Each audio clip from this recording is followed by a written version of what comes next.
Praise the Lord everyone. और मैं आशा रखती हूँ कि आप सभी परमेश्वर के अनुग्रह में बने हुए हैं। आज मैं आपके साथ एक छोटा सा वचन शेयर करना चाहती हूँ और मैं विश्वास रखती हूँ कि ये वचन आपको बहुत आशीष देगा।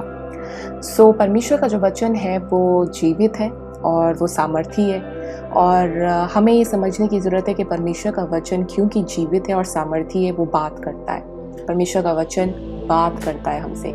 देखिए, मैं जीवित हूँ और मुझ में पावर है बोलने की, मुझ में सामर्थ है कि मैं बोल सकती हूँ और आप मुझे सुन सकते हैं। उसी तरीके से परमेश्वर का वचन भी जो जीवित है, फॉरएवर जीवित है, इटर्नली जीवित है। परमेश्वर का वचन हमसे बात करता है। आज जो वचन मैं आपके साथ पढ़ना चाहती हूँ, शेयर करना चाहती हूँ, वो है मैथ्यूज़ में से मत्ती 21 और उसका 13th वर्स। और वहाँ पे लिखा है, यीशु ने परमेश्वर के मंदिर में जाकर उन सब को जो मंदिर में लेन देन कर रहे थे निकाल दिया और सराफों के पीढ़े और कबूतर बेचने वालों की चौकियां उलट दी। और उसने कहा, लिखा है, मेरा घर प्रार्थना का घर कहलाएगा, परंतु तुम उसे डाकुओं की खो बनाते हो। इंग्लिश में लिखा है, you are making it a den of robbers. और यही सेम वर्स जो है वो लूका में, लूक 19 और उसका 46th वर्स जो है, वहाँ पे भी ये सेम वर्स मेंशन्ड है। और पर वहाँ पे जो लिखा है उसमें ये mention that you have made it a den of robbers.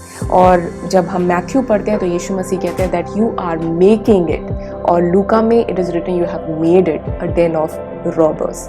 जो परमेश्वर का घर, प्रार्थना का घर होना चाहिए, वो एक डेन, वो एक डाकुओं की खो बन गई है। हमें ये वचन क्या हमसे बात कर रहा है, परमेश्वर का आत्मा हमें क्या समझा रहे हैं इस वचन से।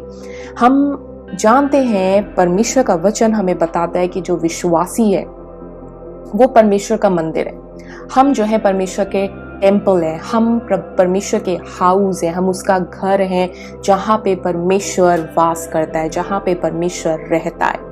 और यहाँ पे यीशु मसीह गुस्सा है, यीशु मसीह इज एंग्री, क्योंकि परमेश्वर का जो टेम्पल है, परमेश्वर का जो रहने का स्थान है, जो घर है, वो नाव अब जो है वो क्या बन गया है, एक लेन देन का जरिया बन गया, लेन देन की जगह बन गई है। वो डेन ऑफ रॉबर्स हो गया, जो परमेश्वर के भवन की चीज़ें हैं, जो परमेश्वर से रिलेटेड चीज़ें हैं, वहाँ पे एक्सचेंज हो रहा है। और परमेश्वर का घर जो प्रार्थना का घर होना चाहिए था, वो अब प्रार्थना का घर नहीं रहा।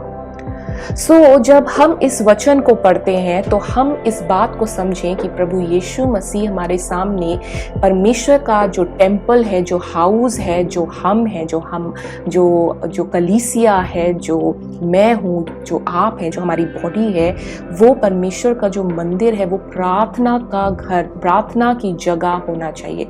हमारा जीवन जो है प्रार्थना का जीवन होना चाहिए।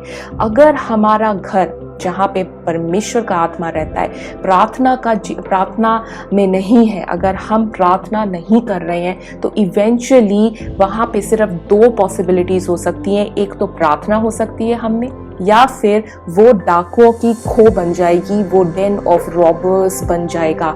जहाँ पे जो परमेश्वर ने हमें चीज़ें दी हैं, जो गुड्स परमेश्वर ने हमें दी हैं, जो पीस, जो जॉय, जो काइंडनेस, जो पेशेंस हमें परमेश्वर ने दिया है, जब हमारा जीवन प्रार्थना का जीवन नहीं रहता है, हमारा हाउस ऑफ प्रेयर नहीं रहता है, तो वहाँ पे एक्सचेंज होने लगता है। और वो एक्सचेंज कौन करता है? वो एक्सचेंज रॉबर्स करते हैं, थीफ करता है। और वो थीफ और कोई नहीं है, वो शैतान है, वो हमारा शत्रु है। और वो एक्सचेंज क्या करता है? वो एक्सचेंज करता है जो परमेश्वर ने हमें गुड्स दिए, जो परमेश्वर ने हमें फल दिए हैं, joy, peace, patience, love, kindness and all of that, वो जो है अब डिस्पेयर में बदल जाता है, वो अनहैप्पीनेस में बदल जाता है, वो एंगर में बदल जाता है, वो एंजाइटी में बदल जाता है।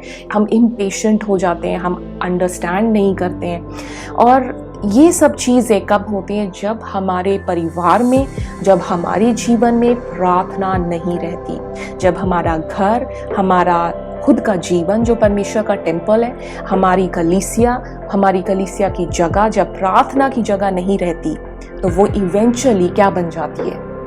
प्रभु यीशु मसीह कह रहे हैं कि तुमने मेरे घर को क्या बना दिया है? डेन ऑफ रॉबर्स, डाकुओं की खो बना दिया है। सो आज परमेश्वर हमसे क्या बात कर रहे हैं? हमें परमेश्वर के वचन से समझना है कि जो शैतान है वो क्या करने आता है। वो एक थीफ है, वो एक चोर है, वो एक रॉबर है। वो हमारी गुड्स को, वो हमारी चीज़ों को जो परमेश्वर देता है उसका लेन देन एक्सचेंज करने लगता है जब हम प्रार्थना में स्ट्रांग नहीं बने रहते हैं। जब हमारा परिवार प्रार्थना में स्ट्रांग नहीं बना रहता है तो ये एक्सचेंज, ये लेन देन होने शुरू हो जाते हैं। और शैतान सिर्फ हमें मारना चाहता है, वो हमें किल करता है, वो हमें डिस्ट्रॉय करता है, वो हमसे स्टील करता है। ये परमेश्वर का वचन कहता है that the enemy comes only to steal, to kill and to destroy. So आज इस छोटे से वचन के द्वारा मैं आपको एनकरेज करना चाहती हूँ, मैं अपने आप को एनकरेज करती हूँ कि हमें इस घर को, हमें अपने परिवार को, हमें अपनी कलीसिया को हाउस ऑफ प्रेयर बनाना है। एक प्रेयर लाइफ जो बहुत स्ट्रांग हो, एक प्रेयर लाइफ जो कॉन्टिन्यूअस हो, ताकि वहाँ पे कुछ भी लेन देन शैतान ना करने पाए, कोई भी एक्सचेंज ना होने पाए, और ये जगह जो परमेश्वर का घर है वो डेन ऑफ रॉबर्स ना बने। सो हम एक दूसरे को भी इनकरेज करें। अगर हम प्रार्थना में एंगेज नहीं हैं, अगर हम प्रार्थना नहीं कर रहे हैं, तो हम इस बात को समझें कि डेफिनेटली हम फिर किसी और चीज़ में एंगेज हैं। हमने प्रार्थना की जगह किसी और चीज़ को दे दी है, और ये एक इनविटेशन है डेमोनिक बीइंग्स का, ये एक इनविटेशन है सैटन को कि वो हम में से स्टील करे, वो हमारी अच्छी वस्तुओं को एक्सचेंज करे अपनी वस्तुओं से। और ये परमेश्वर नहीं चाहते, और ये हम भी नहीं चाहते। सो हम आज सब इनकरेज हो, अपने प्रार्थना के जीवन में वापस आ जाएं, प्रार्थना में वापस आ जाएं, और परमेश्वर का जो भवन है उसमें निरंतर हम परमेश्वर को धन्यवाद की, परमेश्वर को स्तुति और महिमा की भेंट चढ़ाएं, और एक दूसरे के लिए प्रार्थना करना ना छोड़ें। सो परमेश्वर आप सभी को बहुत आशीष दे इस छोटे से वचन के द्वारा। आप सभी परमेश्वर के प्रिय हैं। परमेश्वर हम सब से बहुत गहरा प्रेम रखता है, हमारी चिंता करता है परमेश्वर, और उसकी जो योजनाएं हैं वो हमारे लिए हानि की नहीं है, वो हमारे लिए भलाई की ही है। सो आप हमेशा परमेश्वर की नज़दीकी में बने रहें, और परमेश्वर की आशीष आप पर हमेशा रहे। हम छोटी सी प्रार्थना करेंगे। परमेश्वर पिता, मैं धन्यवाद करती हूँ आपका इस छोटे से वचन के लिए। मैं धन्यवाद करती हूँ कि आप अपने वचन से हमसे बात करते हैं, और हमारे जीवन में आप अपनी प्रेजेंस को बहुतायत से रखना चाहते हैं कि हम आपकी आत्मा की फुलनेस में चलने पाएँ। हम परमेश्वर पिता किसी भी रूप से भटकने ना पाएँ अपने प्रार्थना के जीवन में, हम कभी भी ढीले ना पड़े परमेश्वर पिता। और हम धन्यवाद करते हैं पवित्र आत्मा की आप हम सब से अपने वचन के द्वारा बात करते हैं। Thank you father.